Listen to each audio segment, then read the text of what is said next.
樣咧，今日我哋嘅神，我哋未必見到佢企喺我哋前面，係咪啊？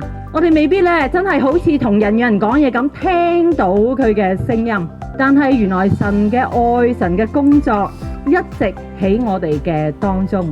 而當我哋願意同心同行，今日有好多教會話俾我聽，我哋嚟到同心同行啦，係咪啊？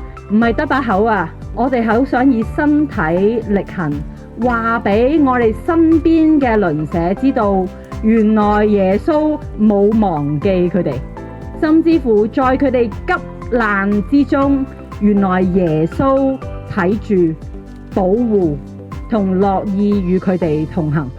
呢個正正係咪我哋嘅主題？愛你同行啊！